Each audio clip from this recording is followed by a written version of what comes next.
quando Davi soube que os filisteus estavam atacando a cidade de Keila e roubando o trigo que havia sido colhido há pouco. 2 Então perguntou a Deus: Ó Senhor, devo ir e atacar os filisteus? Sim, respondeu o Senhor. Ataque-os e salve a cidade de Keila. 3 Mas os homens de Davi disseram: Nós já estamos com medo de ficar aqui em Judá, quanto mais de ir a Keila para atacar o exército dos filisteus.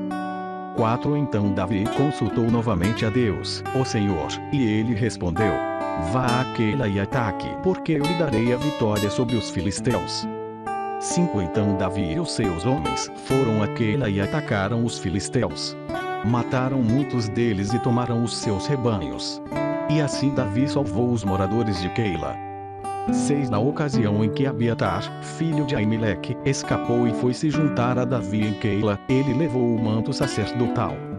7 Quando Saul foi avisado de que Davi tinha ido para Keila, disse: Deus entregou Davi nas minhas mãos. Ele foi para uma cidade cercada de muralhas, com portões reforçados, e assim caiu numa armadilha. 8 Então Saul chamou todos os soldados para a batalha a fim de marchar contra Keila e cercar Davi e os seus homens. 9 Quando Davi soube que Saul estava planejando atacá-lo, disse ao sacerdote Abiatar: Traga aqui o manto sacerdotal para que possamos consultar a Deus. 10 Então Davi disse: Ó Senhor, Deus de Israel, o teu servo Davi, soube que Saul está planejando vir a Keila para destruí-la por minha causa. 11 Será que os moradores de Keila vão me entregar nas mãos de Saul? Será que Saul virá mesmo, como ouvi dizer? Ó Senhor, Deus de Israel, peço-te que me respondas. Saul virá. Respondeu o Senhor. 12 E será que os moradores de Keila vão entregar a mim e também os meus homens a Saul? Perguntou Davi. Sim, vão. Respondeu o Senhor. 13 Então Davi e os seus homens, mais ou menos 600, saíram imediatamente de Keila e seguiram sem rumo certo. Quando Saul ficou sabendo que Davi tinha fugido de Keila, abandonou o seu plano. 14 Davi se escondeu nas fortalezas da região deserta e montanhosa que fica perto de Zife. Saul continuava a procurá-lo todos os dias, mas Deus não entregou Davi a ele. 15 Davi estava com medo porque Saul tinha saído para matá-lo. Davi passou a viver em Oreza, no deserto que fica perto de Zife. 16 Jonatas foi encontrar-se com ele ali e lhe deu coragem para confiar na proteção de Deus. 17 Jonatas disse: Não tenha medo. Saul, o meu pai, não conseguirá causar-lhe nenhum mal. Você será o rei de Israel, e eu ocuparei o segundo lugar no seu governo. E o meu pai sabe muito bem disso. 18 E ali, na presença de Deus, o Senhor, os dois renovaram a sua promessa de amizade. Davi ficou em Oreza, e Jonatas voltou para casa.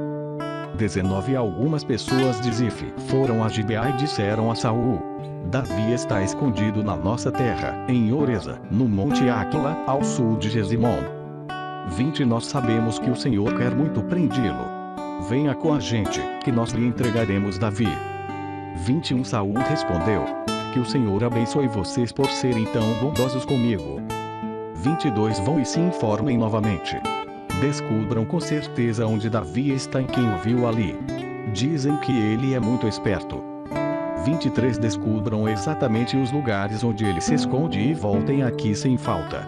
Então irei com vocês e, se ele estiver lá, eu pegarei ainda que tenha de procurar em toda a terra de Judá. 24 Então eles voltaram para Zife, adiante de Saul. Davi e os seus homens estavam no deserto de Maom, no vale seco ao sul de Gesimom. 25 Saul e os seus soldados foram procurar Davi. Mas Davi ficou sabendo e foi para uma passagem nas rochas do deserto de Maom e ficou ali. Quando Saul soube disso, foi atrás de Davi. 26 Saul e os seus soldados estavam de um lado do monte, e Davi e os seus, do outro. Estes fugiram depressa para escapar de Saul e dos seus soldados, que os estavam cercando para prendê-los. 27 Mas justamente nesse momento um mensageiro chegou e disse a Saul: Volte imediatamente. Os filisteus estão invadindo o país. 28 Então Saul parou de perseguir Davi e foi lutar contra os filisteus. É por isso que aquele lugar é chamado de Rocha da Separação. 29 Davi saiu e foi para os lugares protegidos da região da fonte de Gedi.